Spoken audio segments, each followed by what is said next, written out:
বিসমিল্লাহির রহমানির রহিম। আজকে খুবই গুরুত্বপূর্ণ কিছু বিষয় উপস্থাপন করব।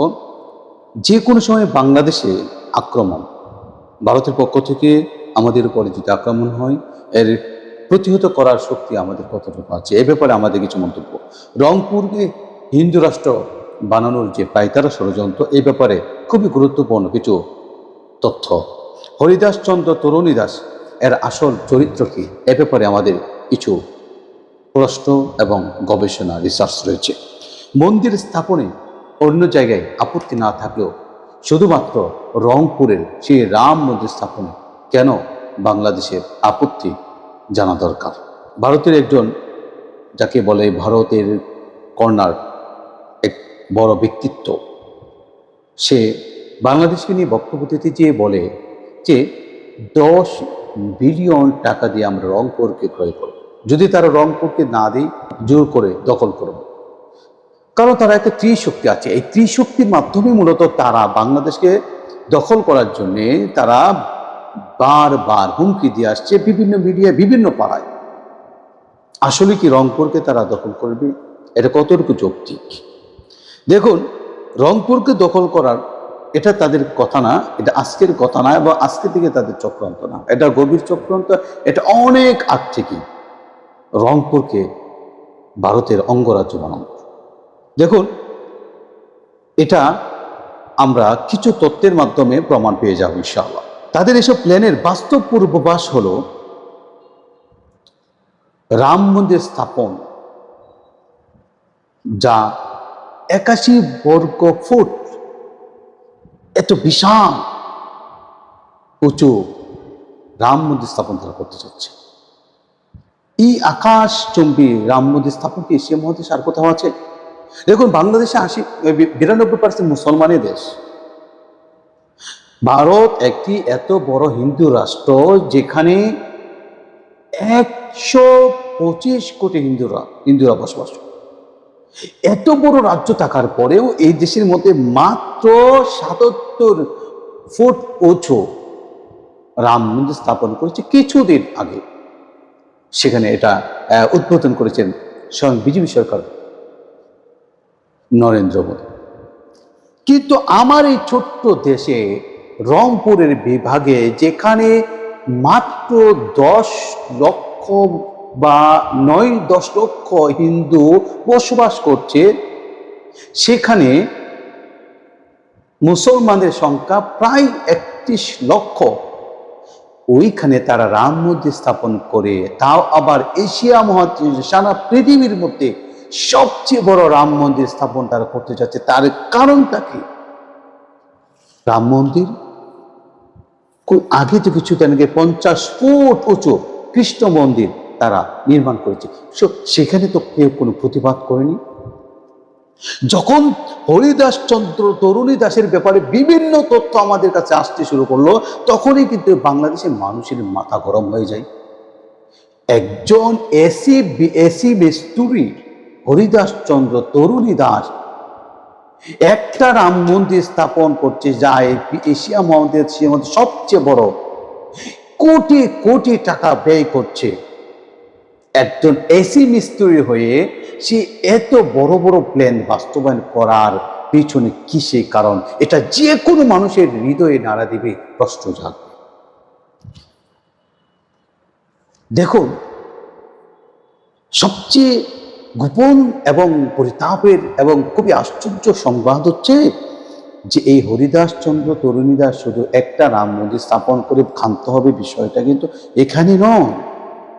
সে একই তো এই রাম মন্দির স্থাপনের জন্য সরকারের অনুমোদনের দরকার ছিল, এত বিশাল একটা আয়োজন, এবং একটা এমন একটা স্পেশাল জায়গায় যেখানে মানুষ চলাচল করে, একটা চৌরাস্তার মধ্যে সরকারি অনুমোদনের বিশেষ প্রয়োজন ছিল। অনুমতি ছাড়া কাদের ইন্ধনে নিজ উদ্যোগে এরকম একটি মন্দির স্থাপন হচ্ছে, তাও আবার একটি নয়, প্রায় 167টির মন্দির স্থাপনের উদ্যোগ নিয়েছে, গোপন তথ্যে আমরা জানতে পেরেছি। এতগুলো মন্দির স্থাপন করতে যে এত পরিমাণ শত শত কোটি টাকার প্রয়োজন, এই শত শত কোটি টাকার সোর্স কোথায়, কে দিচ্ছে? একজন এসি বিক্রেতা হরিদাসচন্দ্র তরুণী দাস, সে যদি বলেও তাকে তার ভক্তবিন্দু তাকে দিয়েছে, ভক্ত হওয়ার জন্য প্রয়োজন তো চরিত্রের মাধুর্যতা এবং মানুষের কাছে তার সুনাম সুখ্যাতি, এইরকম কোনো ব্যাকগ্রাউন্ড কি তার আছে?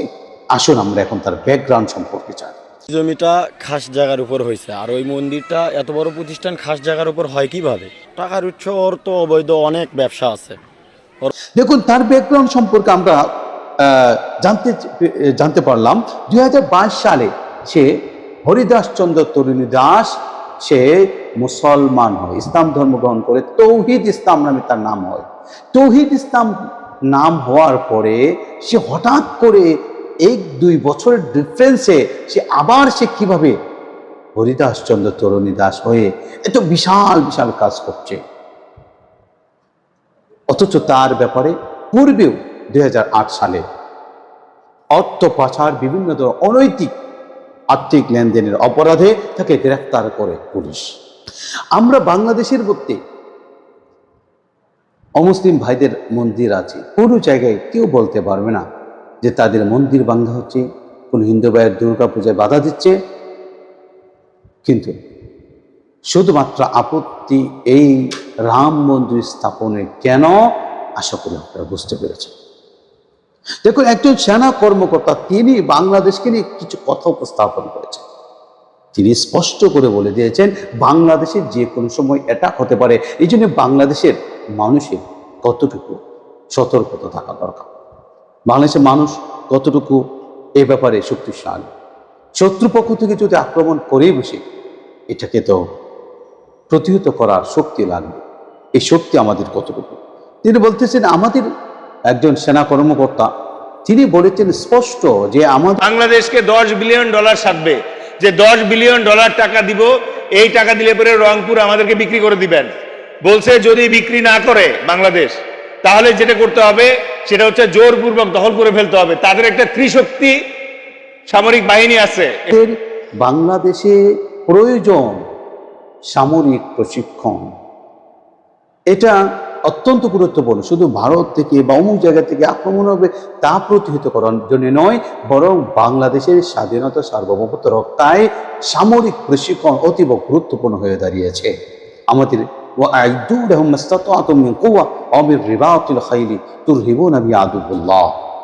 আল্লাহর এই আয়াতের দিকে তাকাইলে আল্লাহ তাআলা নিজেই উৎসাহ প্রদান করেছেন শক্তি সঞ্চয় করার জন্য, নিজেদের আধিপত্য সার্বভৌমত্ব টিকিয়ে রাখার জন্য প্রয়োজন শক্তি।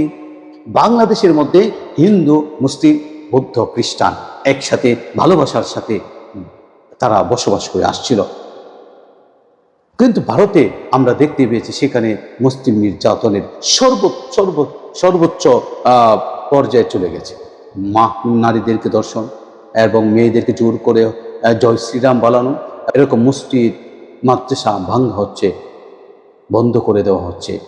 137 বছরের সেই পুরাতন মসজিদ ইদানিং বন্ধ করে দেওয়া হয়েছে এবং ভেঙে ফেলার সিদ্ধান্ত করেছে ভারতের হাইকোর্ট, সুপ্রিম কোর্ট। বিজেপি সরকার এই উদ্যোগ নিয়েছে।